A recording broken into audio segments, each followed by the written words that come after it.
3 മിനിറ്റിൽ 65 കയ്യടികൾ വാങ്ങിക്കൂട്ടി പ്രിയങ്കയ്ക്ക് മുന്നിൽ നെഞ്ചും വിരിച്ചിരിക്കാൻ ഇത്തവണ കേരളത്തിന്റെ പ്രതിപക്ഷ നേതാവ് വി.ഡി. സതീഷിനെ കൊണ്ട് സാധിച്ചിട്ടുണ്ട്.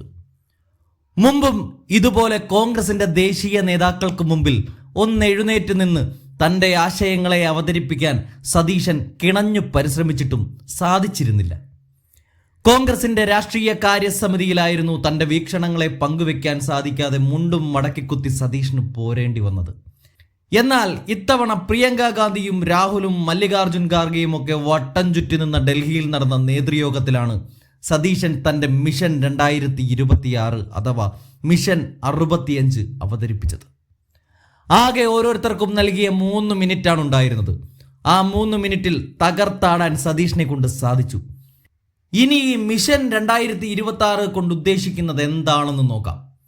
അടുത്ത വർഷം നടക്കാനിരിക്കുന്ന തെരഞ്ഞെടുപ്പിൽ UDF 100 സീറ്റ് നേടുമെന്നും ഈ 100-ൽ 65 സീറ്റ് കോൺഗ്രസ് പോക്കറ്റിൽ നിന്നുള്ളവയായിരിക്കുമെന്നാണ് സതീശന്റെ കണക്കുകൂട്ടൽ.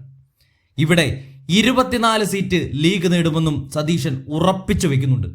കൂടാതെ കേരള കോൺഗ്രസ് ജോസഫ് വിഭാഗം 3 മുതൽ 4 സീറ്റ് വരെയും, RSP 2, CMB 1, Mani C Kappan 1, Kerala Congress Joseph 1, കൂടാതെ കട്ടയ്ക്ക് നിൽക്കുന്ന KK രമ 1, കൂടാതെ PV അൻവർ വക 1, ഇങ്ങനെ ആകെ മൊത്തത്തിൽ 101 സീറ്റ് നേടിക്കൊണ്ട് UDF അധികാരത്തിൽ വരും എന്ന് ഉറപ്പിച്ചു പറഞ്ഞുകൊണ്ടാണ് സതീശൻ ഇത്തവണ കയ്യടി വാങ്ങിക്കൂട്ടുന്നത്.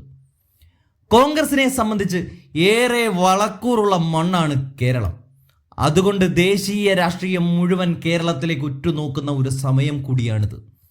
ഇത്തവണ പിണറായി 3.0 അവതരിപ്പിക്കാൻ നവകേരളത്തിന്റെ പുതിയ വഴികൾ കൂടി തുറന്ന് മുന്നോട്ട് പോവുകയാണ്.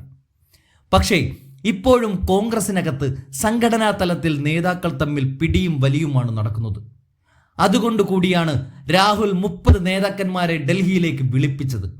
കയ്യിൽ കിട്ടാൻ സാധ്യതയുള്ള സംസ്ഥാനം കൂടി നഷ്ടപ്പെട്ടാൽ പിന്നീട് കോൺഗ്രസിന്റെ നിലനിൽപ്പ് ആകെ അപകടത്തിലാവും.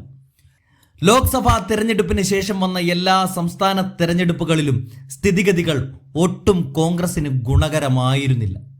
അതുകൊണ്ട് കൂടിയാണ് സുധാകരനെ മാറ്റി നിർത്താമെന്ന തരത്തിൽ വാർത്തകൾ വന്നതും സുധാകരൻ ഡൽഹിക്ക് പറന്ന് രാഹുലിന്റെ മുൻപിൽ വികാരം പൂണ്ടതുമൊക്കെ. ഇതെല്ലാം കഴിഞ്ഞ ദിവസങ്ങളിൽ നമ്മൾ പറഞ്ഞതാണ്.